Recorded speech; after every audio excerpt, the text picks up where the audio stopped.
So I'm really grateful for the invitation to speak to the Anthropology Club here today.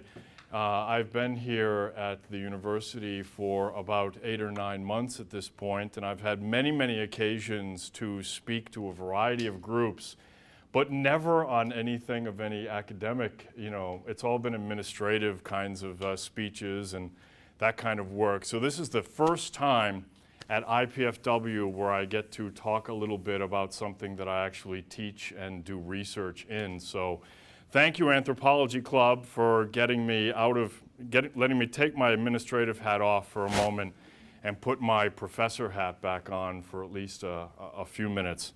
I'm really grateful for that.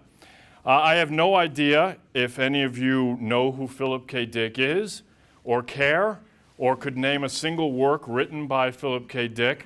I will assure you of one thing, and I'll prove this to you in just a moment. You are all fans of Philip K. Dick, whether you realize it or not.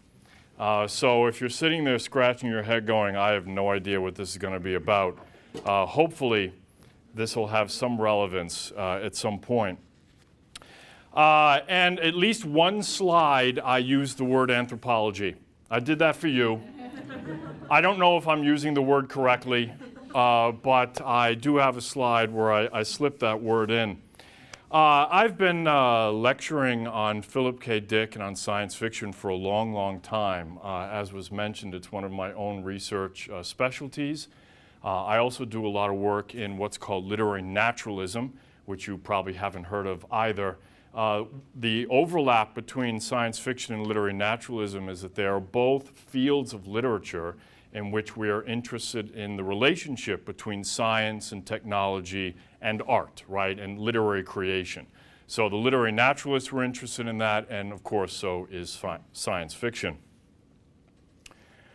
There's a little bit of something for everybody in this. This is the last of my introductory warm-up comments here, and then we're going to get right into it. So there's some technical language, not a whole lot, but a little bit of technical language for my lit scholar friends and any philosophers in the room. So I'll mention things like object-oriented ontology on occasion. I'll talk about isomorphism. I'll talk about a few things like that, but very briefly.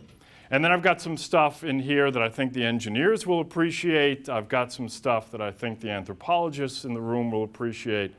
And other than that, I'm going to try and mix in just a few laughs and a few interesting stories about Philip K. Dick so that if you can get through the boring parts, there'll be hopefully some fun parts along the way.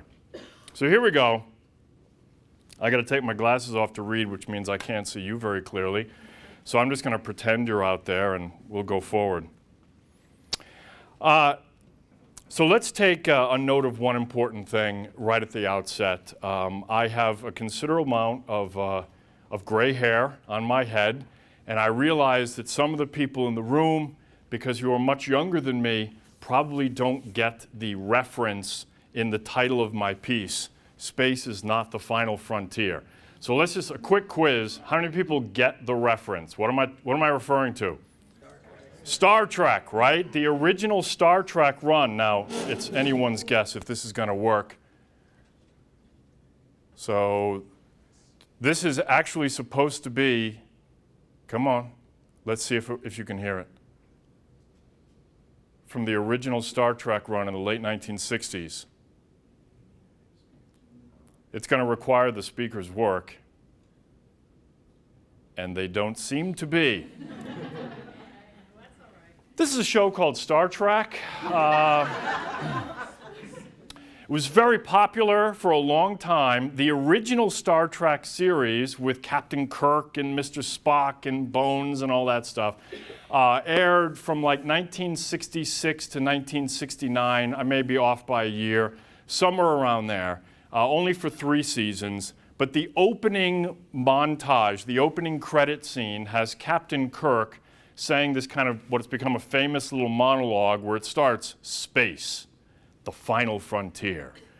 These are the voyages of the Star Trek Enterprise to boldly go where, I'm not going to do the whole thing for you, and really, wave my nerd flag. So But that's the illusion in the title of my piece here today. The space is not the final frontier.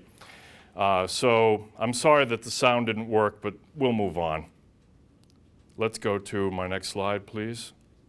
Is it? No? Here we go. All right. I don't know if any of you recognize Frederick Jackson Turner. The historians in the room might, but here we go. The opening monologue in the Star Trek franchise resonates loudly in American culture, for the concept of the frontier has been crucial to our understanding of the American identity. In fact, in a famous essay in American intellectual history, the historian Frederick Jackson Turner, in 1893, published an essay called "The Significance of the Frontier in American History," in which he posited what we have ever since referred to as the Turner thesis. In its simplest terms, the Turner thesis claims that the existence of the frontier in the United States has been the defining characteristic of American self-identity. Thus, the closing of the frontier in the 1890 census marked a significant turning point in American history. Right, so the Turner thesis suggests that what's core to understanding American concept of self-identity was the existence of a physical frontier in the landscape itself. No other post-industrial revolution country in the West had a frontier such as we had here in the United States. The abilities to simply start over by moving a few miles west and putting a stick in the ground, and all of that implies, was kind of central to American identity and American character. With the 1890 census in the United States, the US government officially declared the frontier in the United States was closed. That doesn't mean that every square inch of the United States had been settled and civilized, but it did mean that there no longer was a recognized frontier in kind of a legal sense in the United States. Turner writes this essay shortly thereafter, claiming that the existence of that frontier was absolutely crucial to the development of American character.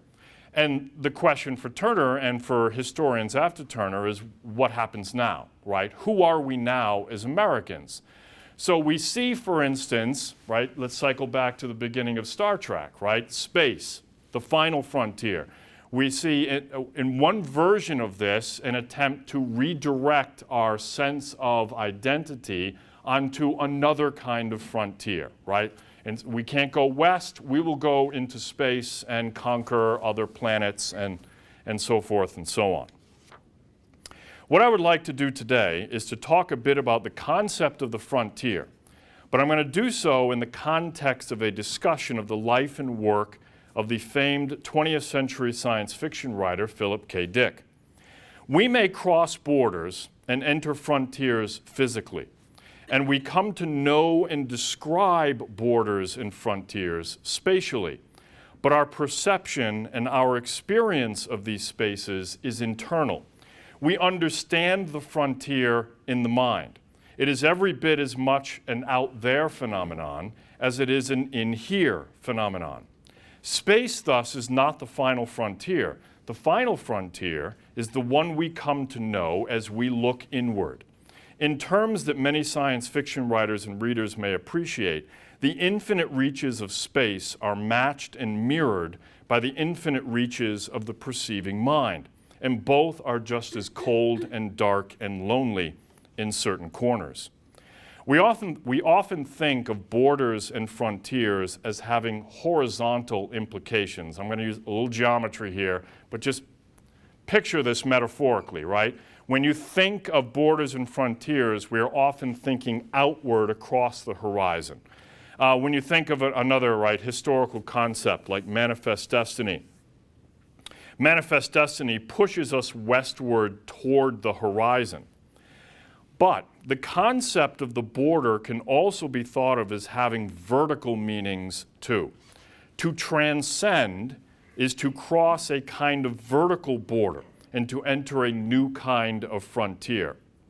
But I can understand why we do not often think vertically when we talk about borders and frontiers, because we have direct access to the physicality of the horizontal through our corporal bodies. But we get access to the vertical, right, gravity, right? We can't just go up. I can't just walk upwards in the most simplest sense.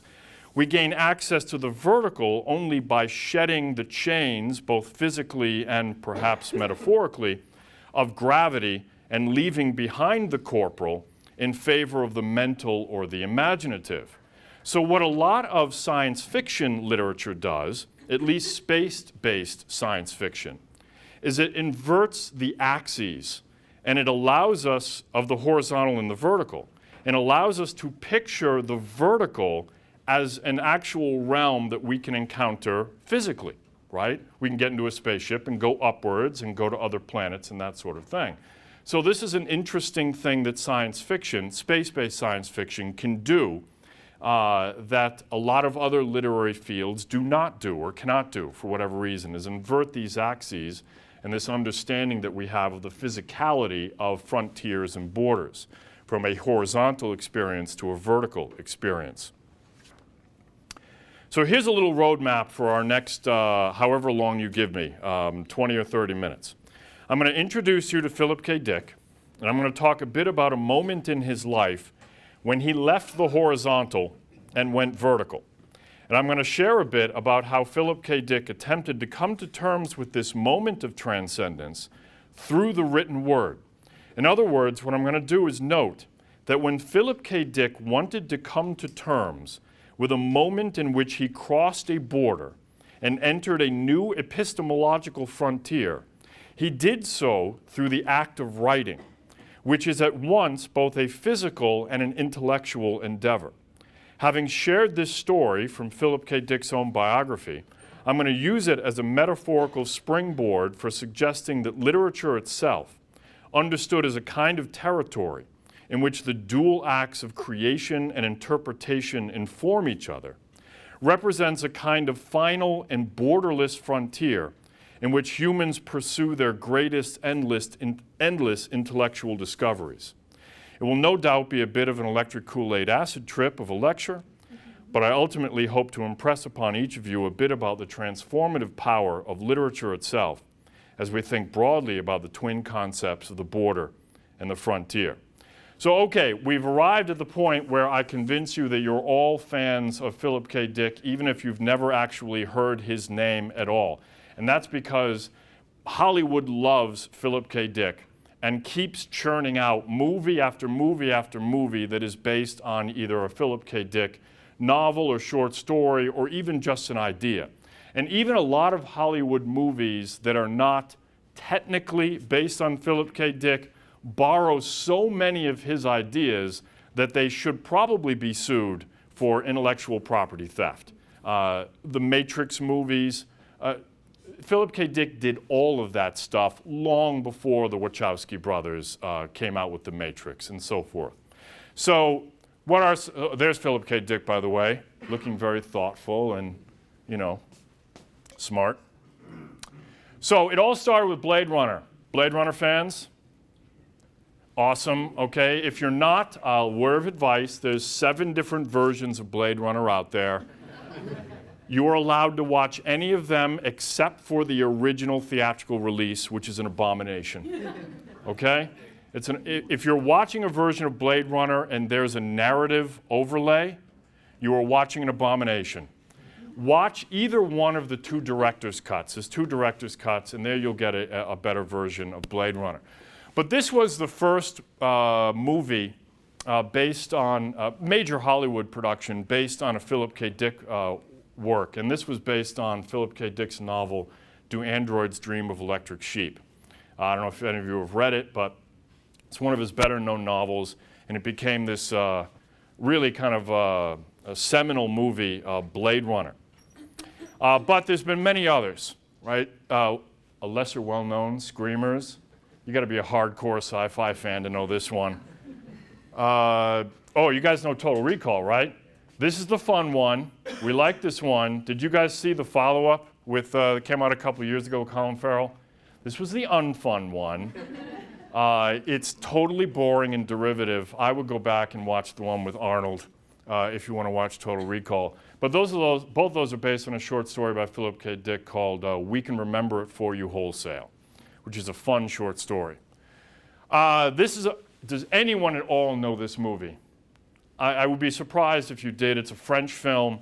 It's based on a Philip K. Dick novel called Confessions of a Crap Artist. And most Americans don't even know that term, crap artist. It sounds like I'm saying something filthy. But back in the 70s, it was an expression for someone who collected like useless trivia, right? So it's nothing scatological or anything like that. But there was a French movie made of that film. Did you guys see Imposter? Gary Sinise? Terrible. It was awful. Good short story by Philip K. Dick, but a bad movie. This is a good one, though. Minority Report, right? We like this one, don't we? They recently, although I didn't watch it, I confess, there was even like a short-lived TV series. Did you guys watch it? No one did. That's why it was probably a short-lived TV. I think it's been canceled, hasn't it? Scanner Darkly. Did you guys see this one? The only thing that annoys me about this movie, it's an outstanding movie with a fantastic cast, is Linkletter uses rotoscoping. You know that technique in filmmaking? It's where you film in live action, but then you color over it and make it animated. I'm not a fan of rotoscoping. I just don't like it personally. So the whole movie is rotoscoped, and it annoys me.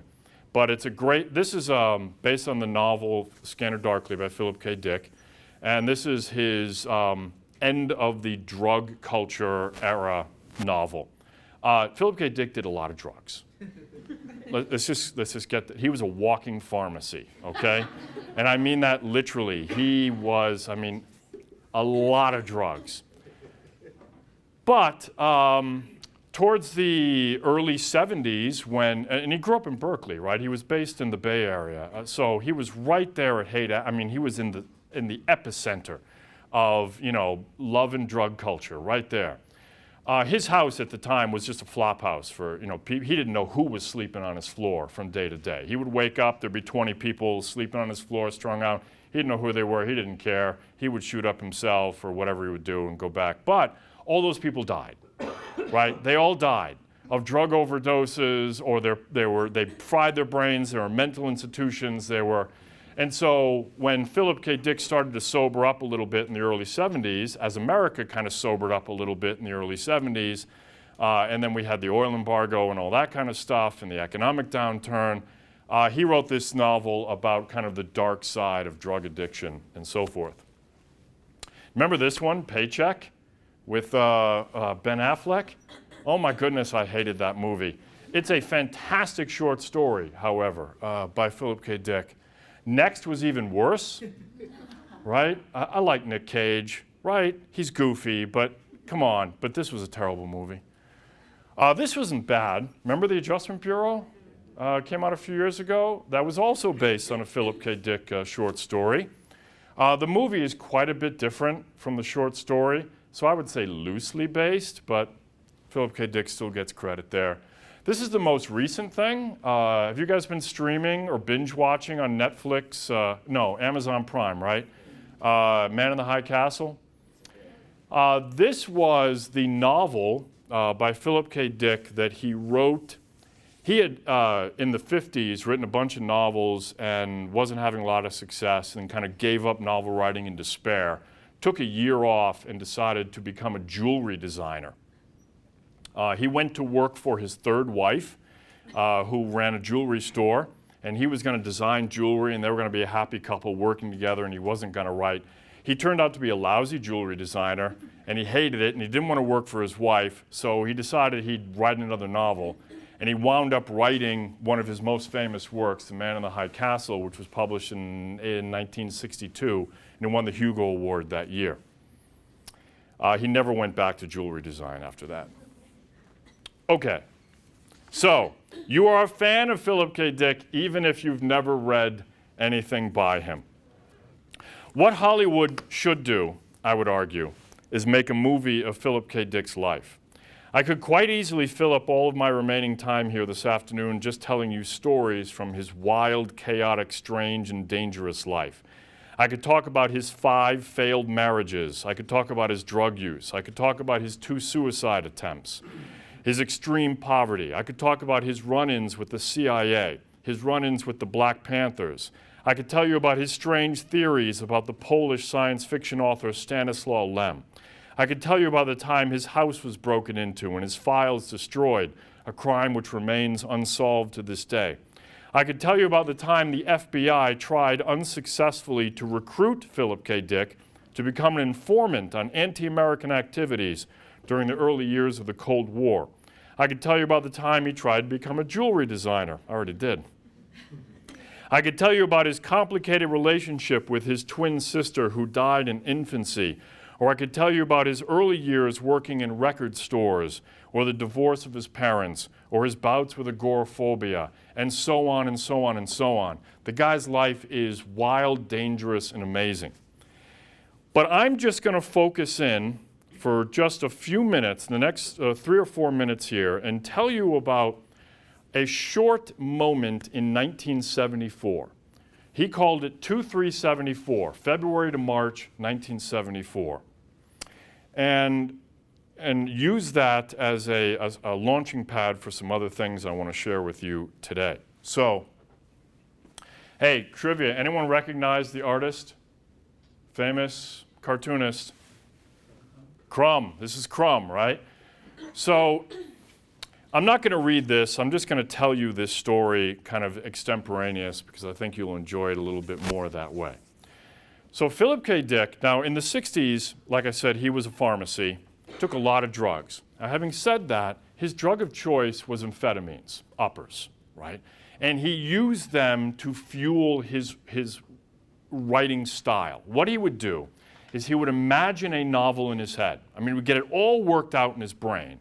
And then he would take like a mason jar filled with uppers, amphetamines. He would go into a little shack and he would just write nonstop, keeping himself awake with uppers for about 3 weeks. He might take a little cat nap on a cot in the shack, but he would just write an entire novel in about 3 weeks, and then he would emerge from the shack having written an entire novel, and he would kind of decompress, think up the next novel in his head, take his jar of amphetamines, go back into the shack, and start writing again. And during the downtime, he would, do a little coke, do a little LSD, do a little bit of this, that, or the other thing. I mean, he would try anything. But he didn't do a whole lot of the hard stuff, whatever. I'm not listening. I'm not going to debate with you what's hard and what's not hard. But that was kind of his style a little bit. Now, by the early 70s, he'd already had 2 failed suicide attempts. He had spent some time in a drug rehab clinic to try to get sobered up a little bit. Never was completely sober, right? But he did get off a lot of the harder stuff. A lot of his friends had died. He drafted the first draft of Scanner Darkly. I mean, he was coming to terms with he needed to get his life in order. Well, he had gone to the dentist in February of 1974 and had some dental work done. And this was at a time where dentists would, pharmacists would make house deliveries, right? You could call up a pharmacist and they would deliver the medicine. So he was in a lot of pain because of this dental work. And his wife, this was his 5th wife at the time. Her name was Tessa. Actually had a picture of Tessa in the previous slide. That's Tessa right there. That was his 5th wife. So they're living, and they have an infant child, Christopher. He's, I forget how old, maybe 1 year old, very young, just a little toddler at the time. Well, he was in a lot of pain, so Tessa called up the pharmacist and said, hey, you got to deliver some pain medicine, Phil's in pain. So a few minutes later, or however long later, there's a knock at the door. Philip K. Dick gets up, opens the door, and there's a young lady standing there. She was, of course, the delivery driver from the pharmacy, and she's holding the bag with the medicine in it. Now, this young lady was wearing a necklace, and this necklace had, do you know the Christian fish symbol? You see this on the back of cars all the time, right? Well, she was wearing a necklace with that fish symbol on it. As Philip K. Dick opened the door, now here's where the story is told differently depending on who's telling the story, right? I'll tell it not from Philip K. Dick's point of view, but probably a more cynical or skeptical point of view. The light from the sun kind of reflected off the pendant and into his eyes, right? He got a little bit of reflected light just in his eyes. What Philip K. Dick would say is something to the effect of a beam of pink light filled with pure information shot out from the fish symbol directly into his brain. Maybe not, right? But, you know, that's how Phil would tell the story on occasion. But it was probably something more like, you know, light from the sun reflected in just such a way that it caught him in the eye and his eyes weren't dilated properly and he felt blinded for a moment. But that moment began a period of about 2 months in which Philip K. Dick entered a mystical fugue state. Very strange things happened to Philip K. Dick during this 2-month period. He suddenly knew Greek and Latin. He heard voices speaking to him out of like records. I'll tell you one of those stories in just a second. He could predict things. But most significantly and importantly for Philip K. Dick is he came to an awareness that external reality as we experience it is essentially, in terms we would understand past, you know, now past the Wachowski brothers, which is probably an anachronistic way to describe them at this point, but as a matrix, right? That we live in a matrix, and that absolute reality is actually something that exists below surface reality.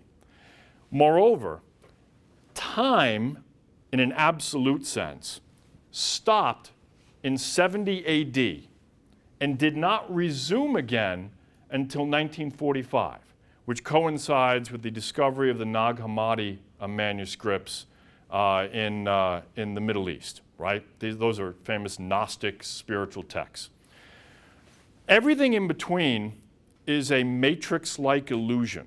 He also became aware that there was another being living inside of him. Sometimes he called it this being by different names, but most often Thomas. So Thomas lived inside of him. Anyway, this all sounds crazy, I know.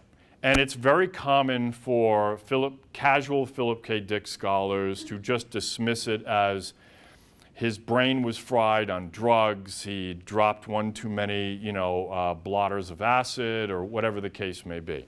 And you know what? Some of that may be true. But there are some things that are actually difficult for biographers and historians to come to terms with. I'll give you one brief example. So I mentioned that he had this toddler named Christopher. Christopher, again, was like only a year or so old. I forget exactly how old, but very young. Not speaking yet, and you know, not just running around in diapers. Philip K. Dick, during this mystical fugue state, was listening to a Beatles album, and the song Strawberry Fields came on. You know the song, Strawberry Fields Forever? You know, as he was listening to this song, he suddenly became aware that the lyrics had changed. And the lyrics were no longer the standard lyrics that everyone else hears, but the lyrics were directly speaking to him. And what the lyrics said to him is, hey, Philip K. Dick, your son, Christopher, has an undiagnosed birth defect. And if you don't get that undiagnosed birth defect checked and operated on immediately, your son's going to die. So Philip K. Dick, hearing this through the Beatles song, calls his wife Tessa and says, oh my goodness, our son's going to die. We have to take him to the hospital immediately. He has an undiagnosed birth defect, and it got more specific than that. He said he has an inguinal hernia. Now, if you don't know what that is, I'm not going to explain what it is. It's ugly and disturbing, and you can die from it. And it is fatal if it goes undiagnosed for too long, right? So, of course, if you're, I guess, Philip K. Dick's wife, you say, okay, let's go to the hospital, right? So they take Christopher, they rush to the hospital. Phil says, my son has an undiagnosed birth defect. He has an inguinal hernia. He's going to die. The doctors take Christopher back, do an examination, and it was exactly true. He did have an undiagnosed birth defect. It was an inguinal hernia, and he would have died any moment if they hadn't immediately taken him to the hospital. Now, I can't explain that. I don't know anyone who can explain that. And we could just chalk that up to Philip K. Dick exaggerated, he made that story up, that maybe Christopher was really sick, they took him to the hospital. I have no idea. I'm reporting to you what Philip K. Dick testified to, not like in court, but wrote about and talked about in interview after interview. The point is, it was a strange time for Philip K. Dick. After this experience, oh, by the way, I need to probably have, hang on. I need to make sure I don't go over too long, right? Okay. So after this experience, Philip K. Dick stopped writing novels entirely.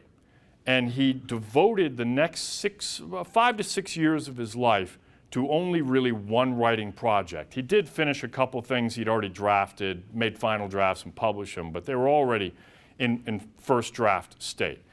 His only really new project from 1974 to about 1979, early 1980, 1979 really, was a journal. He started keeping a journal. And in this journal, he wrote day after day after day about this experience in 1974, trying to come to terms with what had happened to him. This journal goes on and ultimately grew to be 2 million words long. I'll let that sink in. The average novel is about 80 to 90,000 words.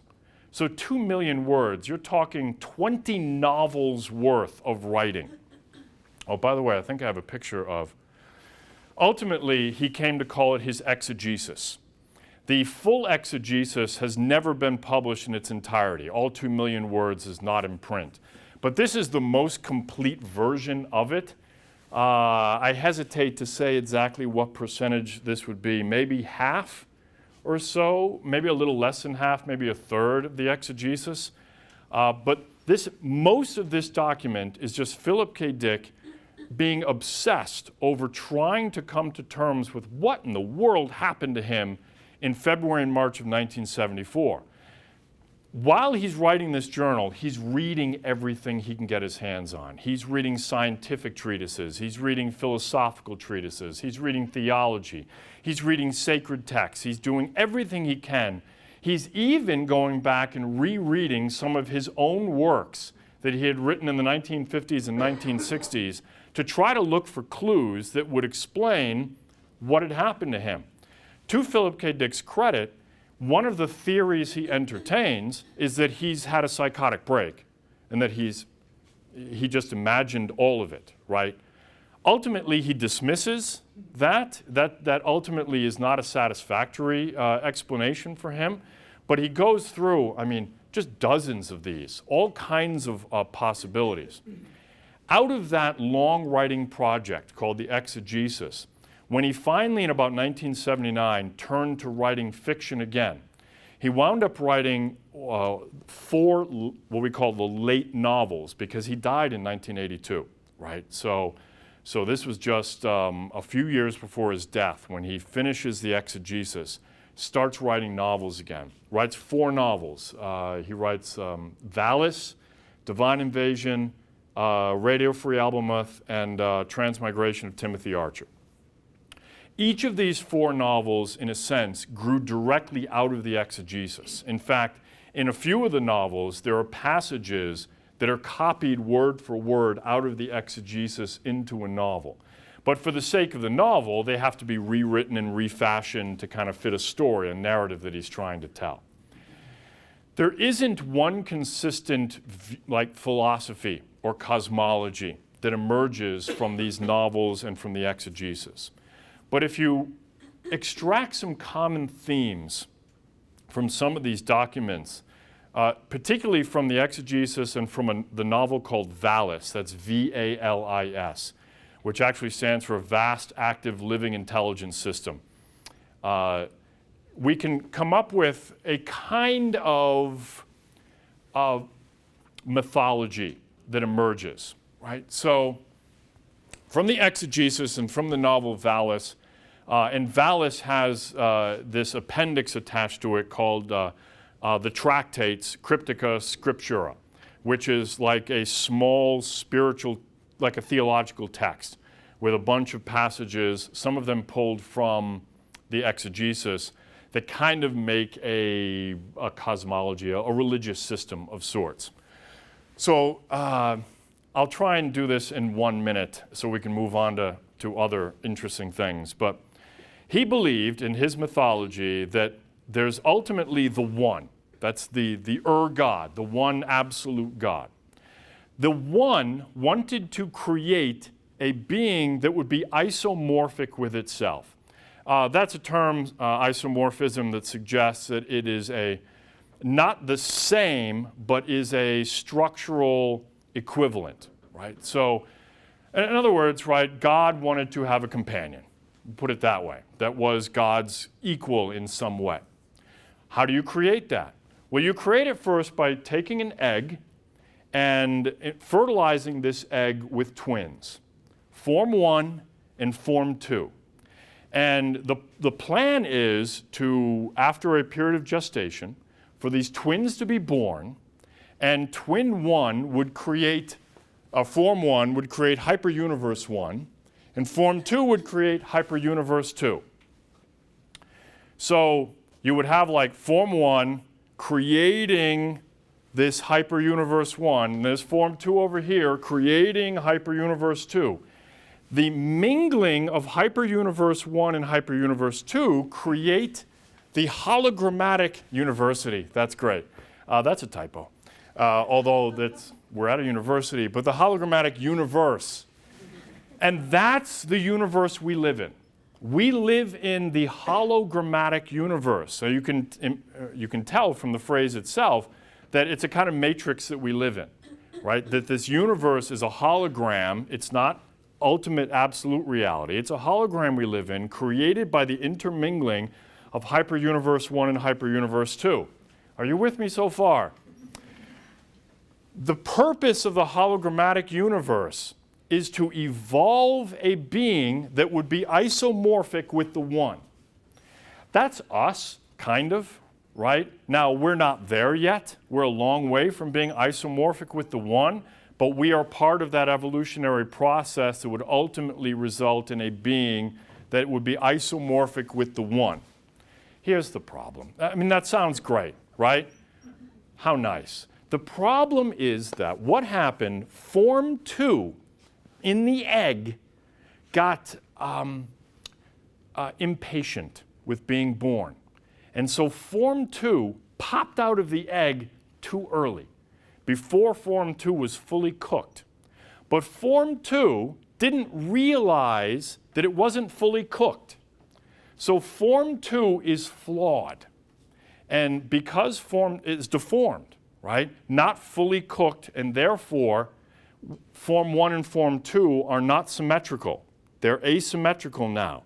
Form 1 stayed in the egg long enough to be fully cooked, and therefore rational and smart and logical and able to create the kind of hyperuniverse 1 that would intermingle to create. Form 2 is deformed and flawed, therefore hyperuniverse 2 is flawed and deformed, which means that the hologrammatic universe is not a perfect balanced universe.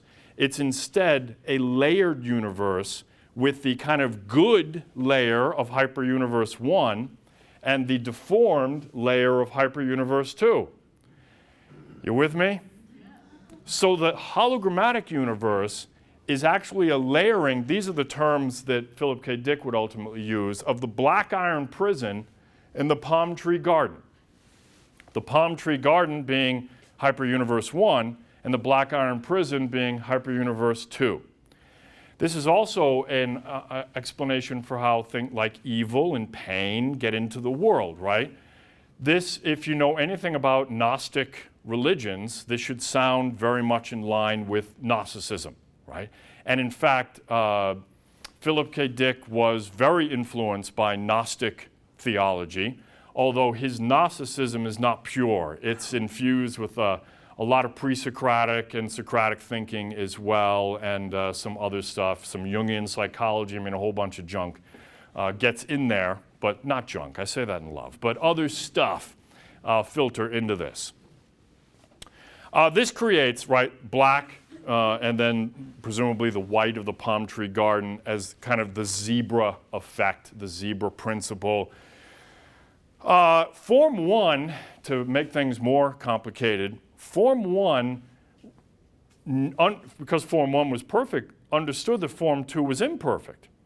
So Form 1 sent a microform of itself into the hologrammatic universe to correct the errors that crept in because of the flawed hyperuniverse 2. So that would be, that's your savior figure. That's Christ, Buddha, Confucius, you name it, right? Unfortunately, Form 2 saw the microform as a virus, as an invader, and killed it, right? So now there's a struggle between Form 1 and Form 2 because the salvation of the microform was unsuccessful. Now, the microform itself is called a plasmate. Blood of Christ, plasma, right? So the microform is the plasmate. When the plasmate joins with a human, that creates a homoplasmate. The homoplasmate has access to, here's your Gnosticism, to knowledge that transcends non-homoplasmates.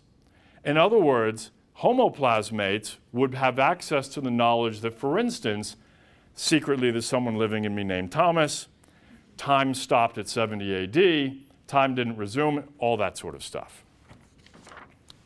Oh, by the way, any of you watch the television show Lost? A little trivia for you. The mythology behind the show Lost comes from the novel Valis by Philip K. Dick. Most people, even fans of Lost, don't realize this.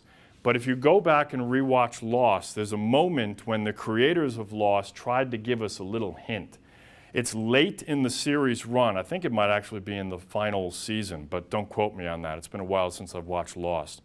There's a shot in one of the episodes where we pan over a desk, and on the desk, sitting all by itself, right there, is a copy of the novel Valis by Philip K. Dick, right there in Lost. When you get to that final, if you haven't watched Lost, there's an episode towards the very end where we go way back in time and we get kind of a mythology of the two brothers who fight one another. That's right out of Valis. Okay, so far so good? You don't have to answer that.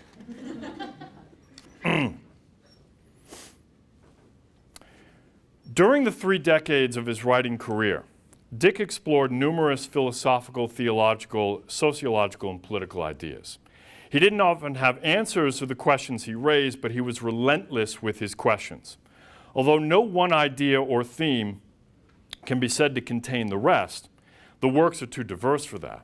There is one idea that Dick returned to with such frequency and with which many of his other themes were made to serve in countless different ways that one can say it was the dominant theme of his career.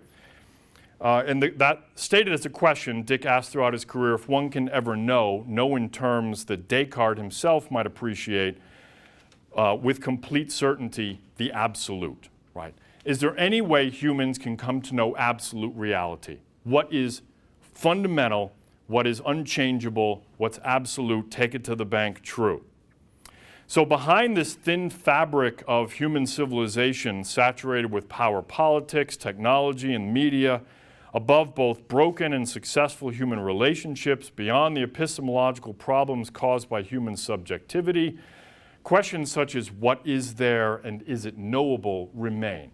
And they are central to Philip K. Dick. And you can understand, even in this moment in his life that I was sharing with you, ultimately, what Philip K. Dick is grappling with in the exegesis and in novels like Valis is this question is, what happened to me? And by extrapolation, what does that tell us about the nature of reality itself? What can we know with absolute certainty? So, 1969, this is actually pre-Valis and pre-exegesis, Philip K. Dick wrote a short story called The Electric Ant. A few years ago, this short story was turned into a graphic novel, and this is the cover of the graphic novel. And here's like the first page of the graphic novel. I recommend the short story as opposed to the graphic novel, at least the first time you read it. Have any of you ever read The Electric Ant? Not a single person. Oh, one. Awesome.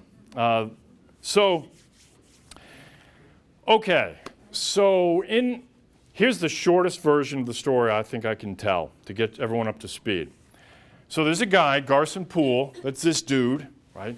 The short story begins with him waking up in a hospital and discovering that he has lost a hand. All right, he wakes up and, hey, where'd my hand go, right? And there's been an industrial accident, his hand got caught, whatever, it got cut off. He wakes up in the hospital, has no hand. But the doctors can't operate on him. And the reason they can't operate him on him is because when they go to reattach his hand, they discover that he's an android. Right? He's an electric ant, which is the slang term they use in this story for an android. He's a robot. He had no idea. Garson Poole thought he was a human. And it was only upon getting his hand cut off and the doctors telling him, I'm sorry, they have some rules that only humans can be treated in hospitals. Androids have to be treated at the mechanic shop. Right? So if you want a new hand, Garson, you got to go down and get a new hand from the mechanics, down the road. This is a hospital for humans. Garson had no idea he was an android. He had been programmed, in a sense, to think he was a human, and had spent his whole life thinking he was a human. This gets him on a kind of philosophical journey here, because having discovered this about himself, he then discovers that his programming, which ultimately amounts to his world, right? What he sees, what he knows, what he thinks, what he understands, everyone he comes in contact with is created through really a Turing machine. This is a Turing machine. So picture like a small little Turing machine implanted in his chest cavity, and it operates like old computers that used punch cards. This is way before your time, but on this little spool, there will be all these little punches, and as the thread goes through the reader in his chest, that's the programming that creates the world as Garson Poole experiences it. So having discovered this, he starts to experiment on himself. He's like, what would happen if I poked a new hole? So like there's some amusing moments in the story where he pokes a new hole in the tape, and suddenly a flock of geese, right, just appear and fly away. He does some other things, like he splices in some blank tape to try to do like an altered states, like, do you remember that movie from the 70s, right? Sensory deprivation experiments, things go wrong, it gets haywire. In the end, he decides he is going to perform the ultimate experience on himself. He's going to cut the tape, not splice anything in, but allow the tape to just scroll through and for the reader to read nothing. The idea being that each hole creates a new experience. So if you remove the tape, and therefore that's like creating infinite holes, you would experience all things infinitely. You would come to know in that moment the absolute. You would experience all colors, all sensations, all thoughts at the same time. People warn him. They say, don't do this, Garson. Your neural network can't handle it. It will fry your brain. He's like, I don't care. I want to know absolute reality, even if for only one moment, and then I can die. So he cuts the tape. He, in fact, experiences all things at once, comes to know in a moment of great epiphany the mysteries of the universe, which we're not privy to as readers, right? He experiences it, but we don't get that, right? We just kind of observe him doing this. And it does, in fact, fry his neural network, and he dies. There's a couple other characters in the story who were frankly happy to see him die.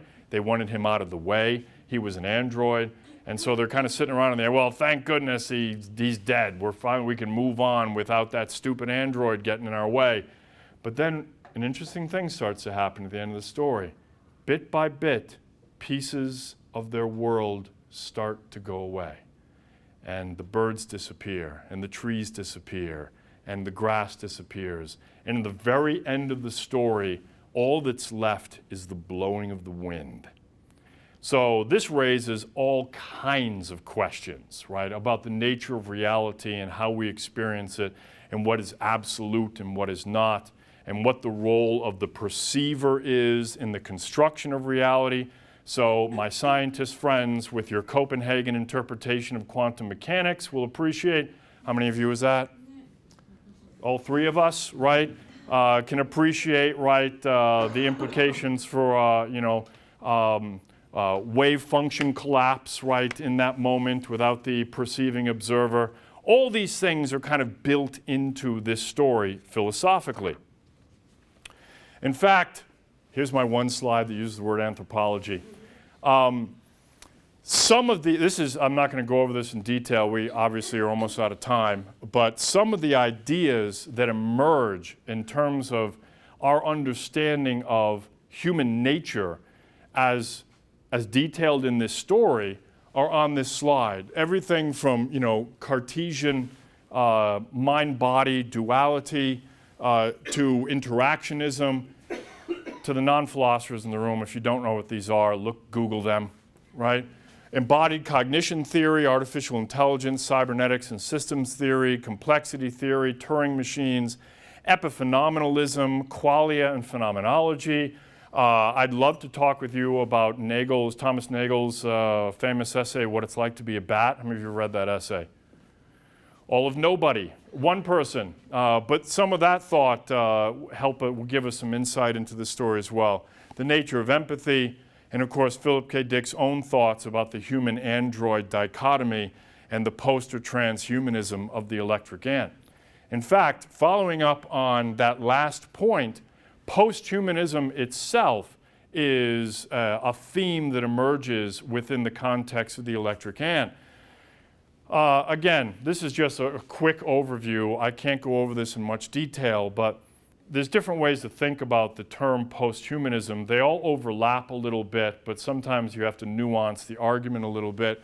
So posthumanism as a critique of Renaissance humanism in the sense that there's a breakdown in our ability to know ourselves, which complicates efforts to build knowledge from a stable subject position or point of view.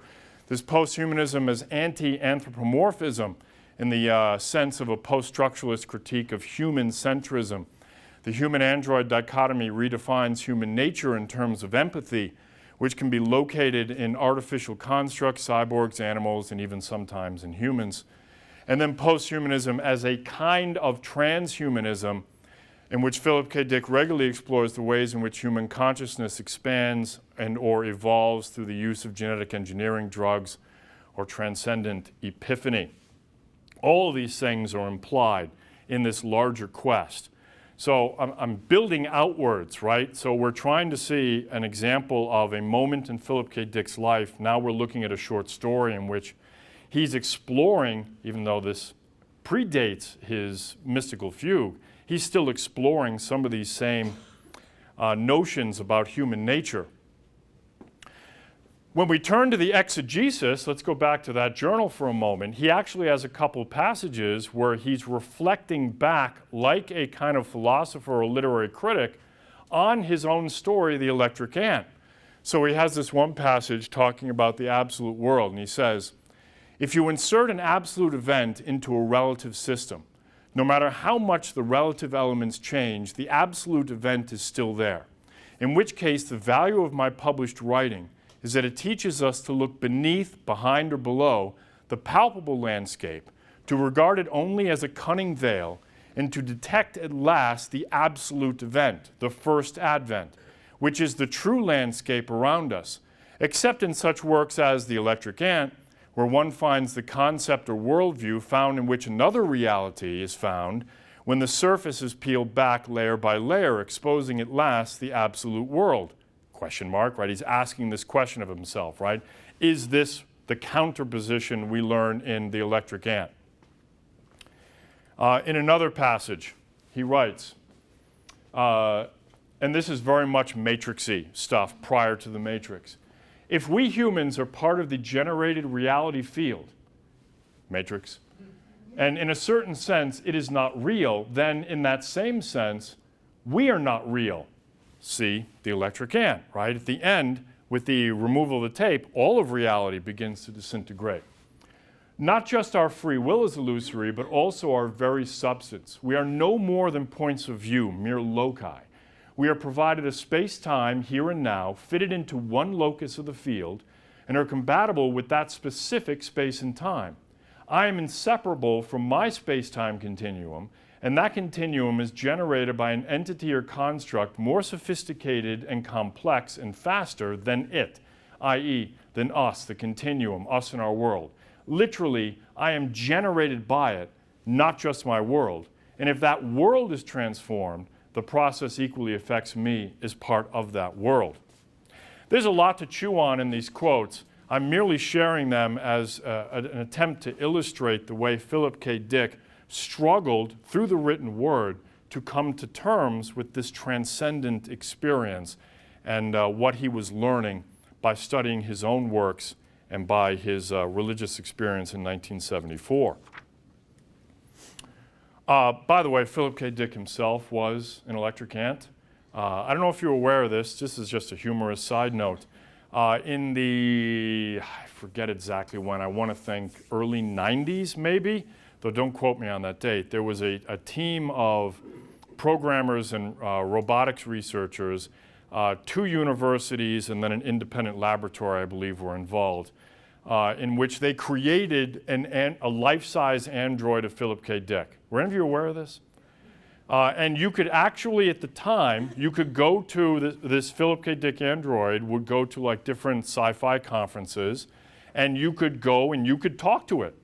You could go into the room, and there was Philip K. Dick, and you could say, hey, I really liked your short story, The Electric Ant, and it would go, thank you very much, I enjoyed writing that story. So what do you think of this? Well, this was in the earliest days of artificial intelligence research. Unfortunately, you can't do that anymore. And the reason for that is when they moved the android, they had to dismantle it into parts, right? So the head came off, and the trunks, and the legs, and that way you could put it into crates.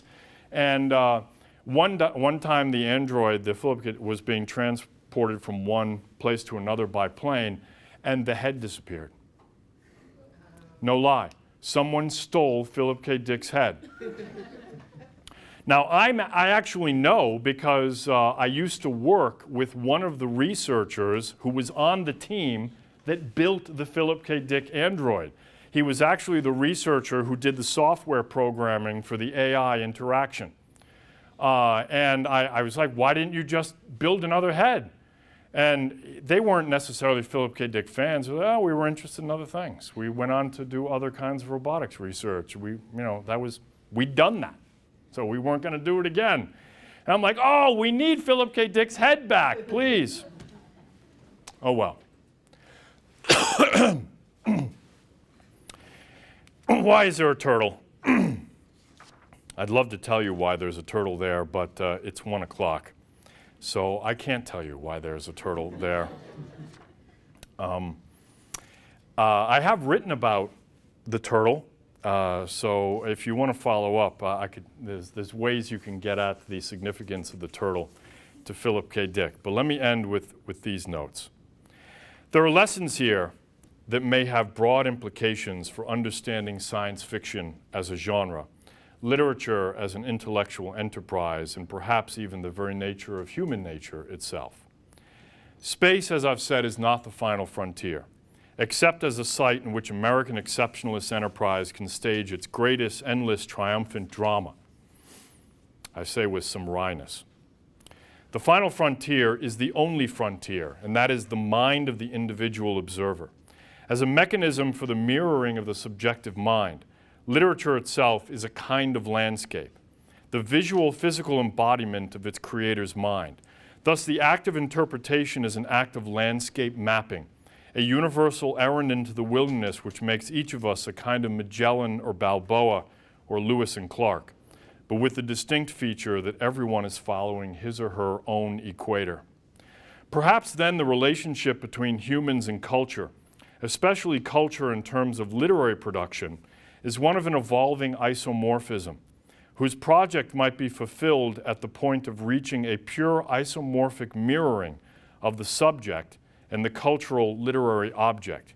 Even taste in art can be in part explained by the shifting isomorphic mirroring between the art objects and the individual observers. We value art of a certain type because it seems to answer certain questions about the nature of our own internal understanding of ourselves and our world.